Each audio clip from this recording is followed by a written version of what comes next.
So what I would like to talk about today is the three climate change cases that were before the European Court of Human Rights and that were recently released to the public.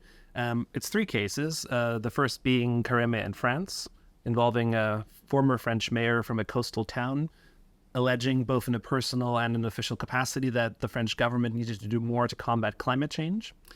The second case, Duarte Augusto and others versus Portugal and about 32 other nations. That case being brought by 6 Portuguese youngsters against the governments of Portugal and 32 other Council of Europe members, again alleging that they are not taking sufficient action to combat climate change. And finally, the case of Verein Klimasenioren and Switzerland, this time specifically focusing on the climate change policies of the Swiss government. Now, these three cases had different outcomes, and I want to highlight some of the things that I think are important about them before I then move on to highlighting some more general points about where we go from here in terms of climate change litigation. So the first two cases that I mentioned, the Carême in France case and the Duarte Augusto case against Portugal, were both dismissed ultimately on procedural grounds. The Carême case for two reasons. The first being that it was not possible for the former mayor of the town to bring the case in an official capacity. He is a member of the state, so he's not able to bring the case against his own state before the European Court of Human Rights. That doesn't work. And with respect to his personal capacity, well, he had a change in circumstance. He has recently become a member of the European Parliament and moved to Brussels, so he's no longer subject to the jurisdiction of France when it comes to climate change measures. So essentially for those reasons, the case was ultimately thrown out. The second case that I mentioned that was also thrown out on procedural grounds was the case against Portugal. In this case, again, for two reasons. The first reason being that it was not possible, in the estimation of the European Court of Human Rights, to actually take this case against the 32 other nations of which the youngsters weren't residents. So they sued essentially all the other Council of Europe members. And more importantly, with respect to Portugal, the country in which they are actually resident, they did not exhaust domestic remedies. Now, essentially, that means that they didn't actually take the case to their domestic courts, didn't actually go through the procedures within the domestic legal system before bringing their case to the European Court of Human Rights. So the case fell on those reasons. The third and final case is the Klimasenioren case in Switzerland, and that was more successful. It managed to survive the procedural hurdles, if you will. They went through the procedural steps in the domestic legal system in Switzerland and then ended up before the European Court of Human Rights, and therefore ultimately had a chance to actually argue the case in substance, and the European Court of Human Rights actually did pronounce itself on the substance. So the senior citizens that were part of that case alleged that Switzerland was not doing enough in order to combat climate change sufficiently. Now that meant, in terms of the European Convention, that they were alleging violations of their right to life, and more importantly, for our purposes, the right under Article 8, private and family life, which tends to, in environmental cases, be quite important.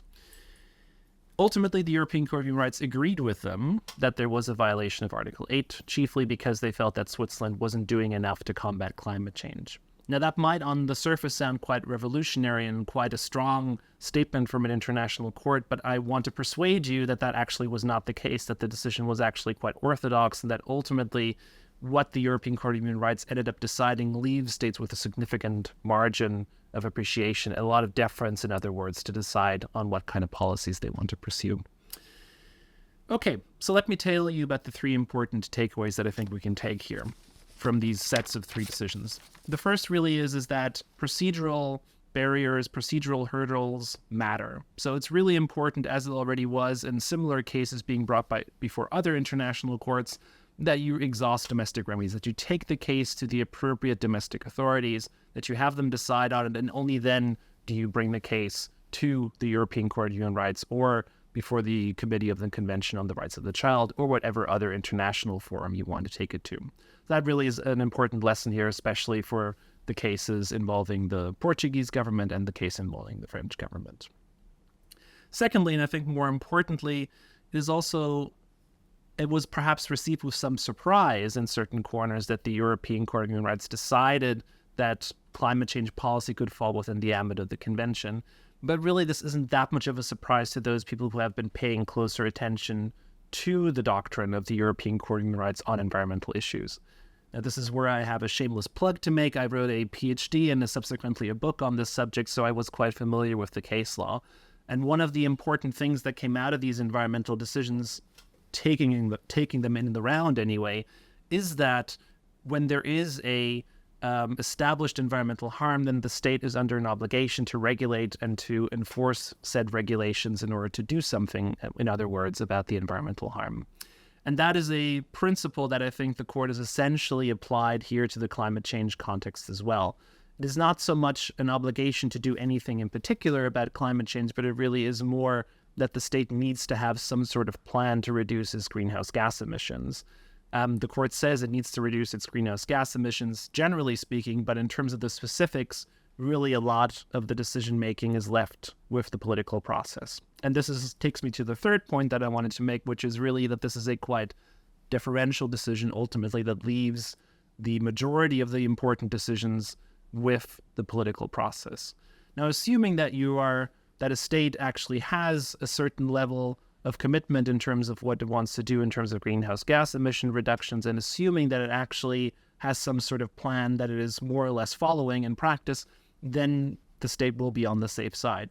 So the court has said that it will judge the climate change policies really only on 5 criteria, and these are also not to be seen as a sort of a tick box exercise where you need to meet every criteria, and if you don't, then if that moment comes, then you've sort of lost out. That's not what it is at all. Actually, it's just 5 criteria that the court will take into consideration, but ultimately it's a holistic assessment of what maybe needs to be done. So those 5 criteria, and I'm going to read this off the notes because I don't have them in my head at any given moment, is to adopt general measures that specify a timeline for the reduction of carbon emissions and that specify what the overall carbon budget is for the state in whatever kind of reduction targets they are pursuing. It also needs to prescribe intermediate targets on the way along to that final outcome, and it needs to have some sort of pathway in mind. So it needs to have a plan, essentially, how it's going to get to the point where it wants to get. It also needs to provide some level of evidence that it is complying, or at least trying to comply with these kind of pathways and reaching these outcomes. And even if it isn't necessarily there yet, what is it going to do in order to get to that place in a reasonable amount of time? It also needs to the state needs to update its targets in line with the best available scientific evidence. So if it turns out that the carbon emissions are actually significantly higher than modeled, or if it turns out that actually the carbon budget that remains for the state is quite a bit lower than was estimated, then that needs to have some sort of adjustment that needs to be reflected to some extent. And finally, it needs to take action in good time. In other words, a state can't leave it to the last second in order to combat climate change. It needs to do something while there's still scope and there's still hope that something can actually be done to avert the catastrophic consequences that might otherwise ensue. Now, why is that actually quite deferential? Well, because the margin of appreciation kicks in at this point. So the European Court gives the states quite a large margin of appreciation in figuring out all of the specifics. It doesn't prescribe any particular measures. It doesn't require states to do anything in particular. It doesn't require them to build solar farms, for instance, or to get rid of nuclear energy, or to stop importing combustion engine cars, none of these things. It really says you need to figure out, you need to have a plan, but otherwise we'll leave you to figure out how to do it and what measures can be taken, what measures should be taken within your specific national context. The only really small area where the margin of appreciation is more limited is on the margins of those decisions. So while there is a lot of deference towards the states in terms of figuring out what to do specifically in order to reach the targets that they set themselves, there is much less deference on having targets in the first place. So you need to specify some sort of overall target. You need to be employing a plausible regulatory approach to reach them, and you need to consistently enforce those targets. But there is no specification as to how you should accomplish that goal in details.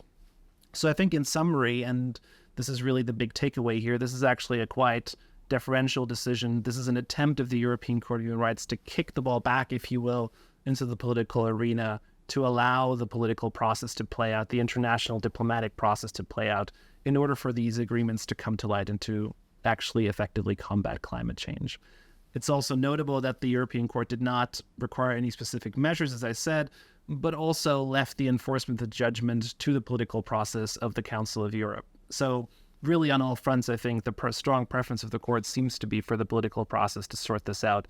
It really doesn't want to get involved, and it certainly doesn't want to prescribe any particular pathway towards achieving carbon neutrality in the future.